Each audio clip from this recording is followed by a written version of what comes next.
Well, hello fellow Martians and welcome back to my channel, and in today's video we are going to talk about setting realistic expectations for NaNoWriMo. So what is up my fellow Martians? Welcome back to my channel.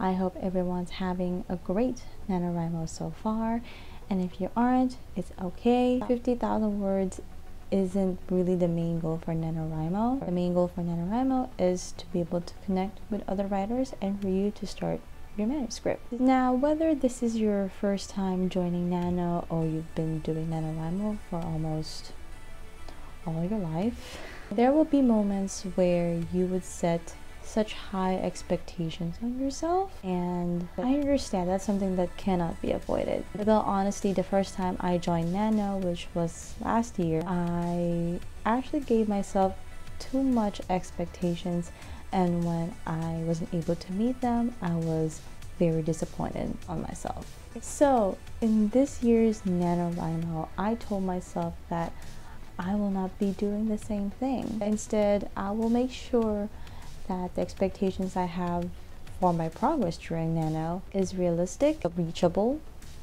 and I should give myself the freedom to tell myself if I'm not able to do them, it's okay. Progress is progress. So before NaNoWriMo start, we have what we call PROMPTOBER. And PROMPTOBER happens during the month of October, and this is where authors prepare for NaNoWriMo. However, in my case, my prep started during September. I do Preptember, then Promptober, and then NaNoWriMo. I had a hard time setting realistic expectations for NaNoWriMo because I am used to being an overachiever. And I know that there are times where I want to overachieve something. It's either I succeed, but my health is the price, or I don't succeed and I get so frustrated with myself.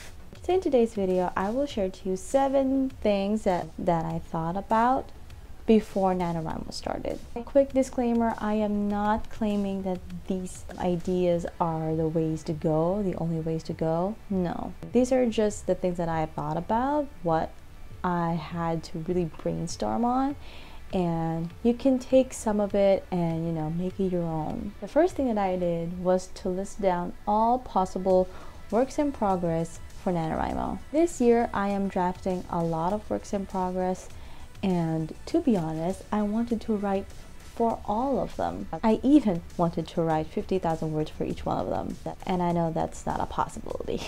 So what I did is I listed down every possible works in progress that I have in mind, both that I have already started and ones that I plan to get started. The next thing I did was to list them down to 3. Why 3? I figured that listing down options to 3 options is a best way for me to make decisions, because I could think about it in this way. This option may seem possible, and this option may seem impossible. Now, I am a Nano rebel, which means I cannot stick to one project. So having one more option gives me the freedom to say, so if this one is impossible, that means I have one more option to think about and see if it's reachable. And if it's not reachable as well, I just grab another work in progress from the pile that I didn't choose and just put it there. The next step is to think about what's important. Which work in progress is your priority? Now, if you're doing rewrites, you're doing edits, for me, that is a priority. For NaNoWriMo 2020, I am working on 2 projects, TIOH and TSOH. Although NaNoWriMo is the season for starting a new project, I am not focusing on TSOH. My main priority is Project TIOH because I will be publishing that next year, and so I need to finish all steps needed to finish the book. As for Project TSOH, I have given myself November and December to finish drafting. The reason why is because the publication date for TSOH isn't that near yet, so I have all the time that I need for TSOH.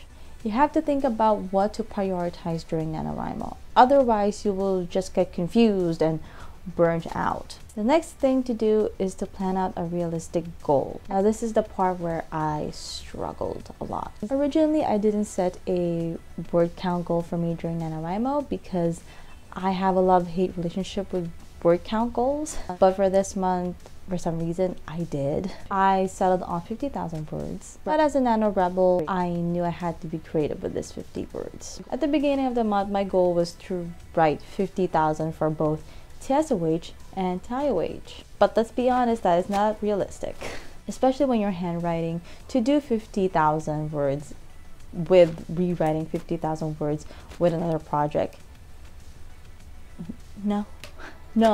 So I thought, why not write 25,000 words for Project TIOH and 25,000 words for TSOH. And if you think about that, that's really reachable, especially when you are handwriting. Like I said before, I have all the time I need to draft TSOH, so there's no need to worry. The next step is to plan a realistic schedule. There are some people who might think that setting a schedule isn't a big part for prepping for NaNo, but for me, schedule is everything. I am not just a writer. During the morning, I am a mom and a freelancer. But when afternoon and the evening hits, that's when I become a writer. As you can tell, I only have a limited time to write, and that means I have to work around a schedule to be able to do my mommy duties, my work, and as well as my passion. For me, when I planned a schedule before entering NaNoWriMo, that was a big help for me because I have a lot of things going on throughout the day, especially weekends. Weekends is where I put all of my energy on chores, the big chores like laundry and cleaning the whole house. So I only have 5 days during the week to write.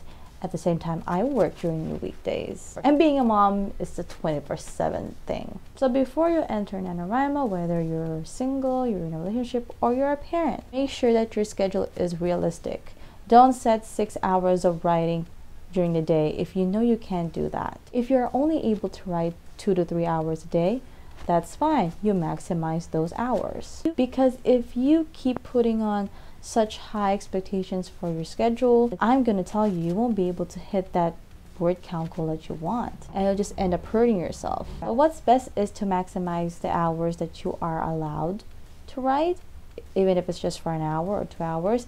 That's a big thing. You're still able to write for 1 to 2 hours. The next step, prepare 1 day to bounce back. I definitely need this. Now, like I mentioned, I am a mom as well, so there will be days where I won't be able to write because I would be doing so much, which means I prepared 1 day in a month to bounce back with my words. Most of the time, I set the day of bouncing back at the very end of NaNo because during the first weeks, I would just write whatever I can. And then when the very last weeks or last days of NaNo arrive, that's when I really hit my writing hard. And I set 1 day, 1 specific day where I will tell myself, I'm going to reach this certain amount of words and nothing's going to stop me. And the very last thing on the list is day offs. Yes, I know that during NaNoWriMo, you're not supposed to have day offs because you're supposed to write every single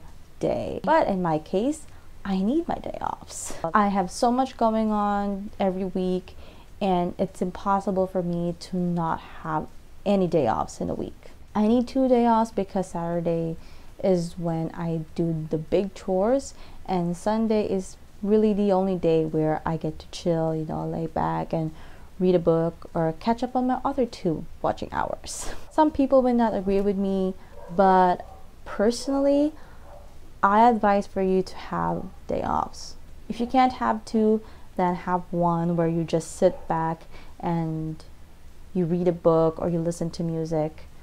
It's important. Having day offs is important because you get to rest your mind, you get to refresh yourself, so when you return back to writing the next day, you're full of energy. You can write. You will be a writing machine. Now, everything on this list is from a perspective of a NaNo rebel, which is myself. But there will come a time where I will be setting realistic expectations, not as a NaNo rebel, but as a goody two-shoes NaNo competitor. I don't even know if a competitor is the best word. But that is all I have for you today, folks. Thank you so much for watching. If you enjoyed this video, go ahead and subscribe to my channel and hit that cute bell on the side to notify you each time I post a video. Give this video a big thumbs up and let your thoughts be heard in the comment section below. How did you set expectations for NaNoWriMo? Let me know in the comments. Follow my trail on social media. Everything is listed down below, so check them out. My book is available on GOODNOVEL and WATTPAD. All the links are in the description. And if you want to read 3 PROMPTOBER challenges, they are posted on my blog. Links are also listed below. Check out LALA Leo's books. The book links are in the description.